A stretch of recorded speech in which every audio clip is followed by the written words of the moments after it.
नमस्कार मित्रांनो, कसे आहात सगळे? बरे आहात ना? आज आपण बघूया ठरलं तर मग या मालिकेचा आजचा म्हणजे 12 सप्टेंबरचा एपिसोड. एपिसोडच्या सुरुवातीला आपण बघतो सायली आणि अर्जुन त्यांच्या बेडवरती बसलेले असतात. सायली अर्जुनला म्हणते, "तुम्ही हे माझ्या डोक्यात माझ्या आई-वडिलांचं खूळ घातलत आणि म्हणून मला हे स्वप्न पडलं आणि स्वप्नात पण ते मला सोडून गेले. आता तरी हा विषय थांबवाल ना? प्लीज मला ह्याचा खूप त्रास होतोय. आता कुठे माझं कुटुंब पूर्ण झालंय आणि जे नाहीये त्याच्यामागे जे आहे त्याचा आनंद मला काढायचा नाहीये. तुम्ही प्लीज माझ्या आई-वडिलांचा शोध थांबवा. आता मी आनंदी आहे हो. तुम्ही कशाला मला मनाला हुरहुर लावताय?" त्यावर अर्जुन म्हणतो, "कदाचित असं सुद्धा होईल की तुला तुझे आई-वडील मिळतील आणि त्यांनी हरवलेलं प्रेम देखील मिळेल तुला." त्यावर सायली म्हणते, "कदाचित हा शब्दच नकोय मला माझ्या आयुष्यात. अनिश्चित जे काय आहे ते मला नकोच आहे. त्यामुळे हे सगळं प्लीज आता तुम्ही थांबवा." इकडे आपण बघतो की हॉस्पिटलमध्ये तन्वी पळत सुटलेली असते. तिच्या मागे महिपत चाकू घेऊन धावतो. महिपत तिला पकडतो आणि तिची मान धरतो आणि तिला म्हणतो की "चिचुंद एक कोणत्या वेळात आता लपतेस मी बघतोच." आणि तो तिच्या पोटात सुरा खुपसणार इतक्यात त्याला मागून आवाज येतो. हॉस्पिटलची बाकीची लोकं तन्वीचा शोध घेत येत असतात तिच्या किंचाळ्या ऐकून. मग महिपत तिथून निसटतो. लोकं यायच्या आत तन्वीच्या हातात कातर ती घेऊन ती स्वतःच्याच हातावरती वार करते. म्हणजे तिला महिपतने तिला त्रास दिला ह्याचे पुरावे हवे असतात म्हणून आणि ती कातर पटकन फेकून देते. तितक्यात बाकीची हॉस्पिटलची लोकं येतात जसे की ऑफिसर, वॉर्डन, हेल्पर, नर्स आणि मग ते तन्वीला विचारतात की काय झालं? त्यावर तन्वी सांगते की महिपत शिकरे आला होता माझ्यावर वार केला त्याने आणि ती तिचे रक्ताळलेला हात दाखवते. मग ते तिला उपचारासाठी घेऊन जातात. इकडे अर्जुन आणि सायली त्यांच्या खोलीत असतात. एकमेकांबद्दल ते विचार करत असतात. सायली म्हणते, "मी ह्यांना काल रात्री एवढे ओरडून बोलायला नको होतं. प्रेमाने समजायला हवं होतं." तेच अर्जुन विचार करतो की सायलीचा माझ्यामुळेच मूड ऑफ झालाय. मग तो पटकन सायलीसमोर उभा राहतो आणि त्याचे कान धरतो की "बायको, माझ्यामुळे तुझा मूड ऑफ झालेला आहे. I am really sorry." त्यावर सायली म्हणते, "तुम्ही एवढेच गोड आहात आधीपासून की आत्ता झालायत?" त्यावर अर्जुन म्हणतो की "नाही, मी लग्नानंतर एवढा गोड झालोय. कारण माझी बायको साखर आहे, साखर." सायली एकदम प्रेमाने बघून त्याच्याकडे हसते आणि म्हणते की "आता तरी माझ्या आईवडिलांचा शोध थांबवाल ना?" त्यावर अर्जुन म्हणतो, "तुला जे मनात हवंय ना तेच होईल सायली." आणि मग सायली म्हणते, "चला आपण मग आता विसर्जनाला जाऊया, सगळे वाट बघत असतील." त्यावर अर्जुन मनात म्हणतो, "तुझ्या मनात सुद्धा कुठेतरी तुला वाटतंय की तुझे आई वडील तुला पुन्हा भेटावेत आणि तीच इच्छा तुझी पूर्ण व्हावी असं मी म्हटलंय. म्हणजेच माझी पण इच्छा पूर्ण होईल आणि तुझी सुद्धा." मग ते दोघे पण विसर्जनासाठी खाली जातात आणि गणपती बाप्पांना निरोप द्यायची तयारी करतात. विसर्जनानंतर अश्विनला हॉस्पिटलमधून फोन येतो की तन्वीवरती हल्ला झालाय. तो लगेचच वकिलाला घेऊन हॉस्पिटलमध्ये जातो. अश्विन तन्वीला बघून एकदम घाबरून जातो. तो म्हणतो की "तन्वी, हे कसं आणि कधी झालं आणि कोणी वार केला? आणि हॉस्पिटलमध्ये बाकीचे जे गार्ड्स होते ते कुठे गेले? ते सगळे असताना तुझ्यावर हल्ला झालाच कसा मुळात?"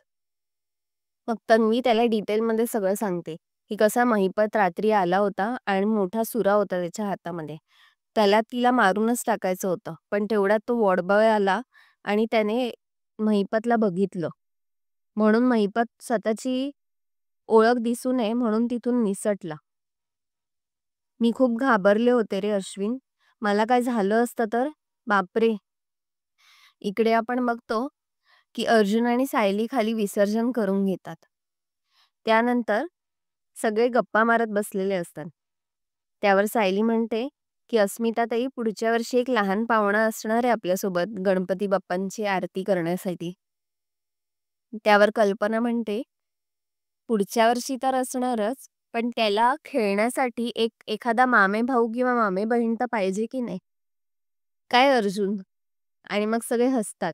मग अर्जुन म्हणतो, "माझी काहीच हरकत नाहीये. माझ्या बायकोचं काय म्हणणं आहे त्याच्यावर सगळं आहे बाबा." मग हे ऐकून सायली लाजून पळून जाते. अर्जुनही तिच्या मागे मागे धावतो आणि सगळे त्याने चिडवत हसतात. इकडे आपण बघतो की अश्विन तन्वीला म्हणतो की ही केवढी मोठी रिस्क झाली तन्वी, तुला इथे ठेवून सुद्धा महिपत शिरलाच शेवटी हॉस्पिटलमध्ये, एवढे पोलीस असून सुद्धा. मग वकील म्हणतो की ऍक्च्युली ही गोष्ट चांगली झालीये, कारण आपल्याकडे आता थेट पुरावा मिळाला आहे की तन्वीला महिपतपासून धोका आहे. पण सीसीटीव्ही कॅमेरा किंवा काही होते का ज्याच्यामध्ये आपल्याला हा पुरावा सिद्ध करता येईल कोर्टात? त्यावर तन्वी म्हणते, कॉरिडॉरमध्ये सीसीटीव्ही कॅमेराज असतात, म्हणजे तो आत प्रवेश करण्याआधी त्याला कोणीतरी बघितलंच असणार किंवा सीसीटीव्ही कॅमेरामध्ये दिसलंच असणार. त्यावर वकील म्हणतो की ही गोष्ट चांगली झाली, आपण ही उद्या पुरावा म्हणून दाखवू शकतो.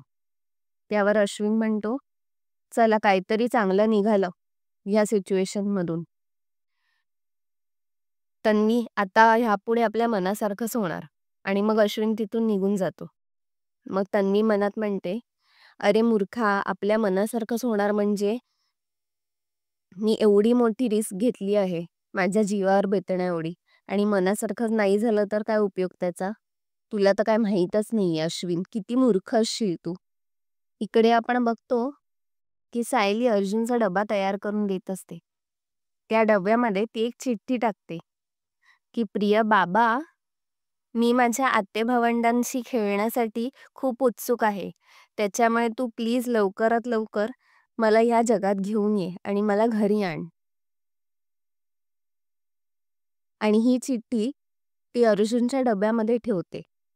अर्जुन ऑफिसला निघतच असतो तेवढ्यात त्याला एक फोन येतो, इन्स्पेक्टर सावंतचा. पण तो फोन सायली समोर घ्यायला तो दचकतो, कारण त्याला सायलीच्या गाठोड्यांबद्दल विचारायचं असतं. सायलीला थोडा संशय येतोच, पण ती थोडी सुखात असते, त्याच्यामुळे ती लक्ष देत नाही त्या गोष्टीला. मित्रांनो, आजचा भाग इथेच संपला. पुढील भागात आपल्याला दाखवतात की सायली स्वप्न बघत असते की आता अर्जुन कधी ते चिठ्ठी खोलेल आणि लगेच येऊन तिला फोन करेल किंवा तिच्याशी बोलेल की प्रिया आई, मी या जगात यायला खूप उत्सुक आहे आणि बाबा लगेच मला घरी घेऊन येणार आहे. इकडे आपण बघतो की चैतन्य अर्जुनला सांगतो की तन्वीचा वकील खूप जोरात कामाला लागलाय. तिची शिक्षा कमीत कमी व्हावी किंवा तिला शिक्षा मिळू नये ह्यासाठी त्याने कसोटीचे प्रयत्न चालू केले आहेत. मित्रांनो, तुम्हाला आजचा भाग कसा वाटला हे नक्की कॉमेंट सेक्शनमध्ये कळवा. आपण भेटूया पुढच्या भागात. तोपर्यंत बघत राहा ठरलं तर मग. आणि व्हिडिओला लाईक, शेअर आणि सबस्क्राईब करायला विसरू नका. बाय.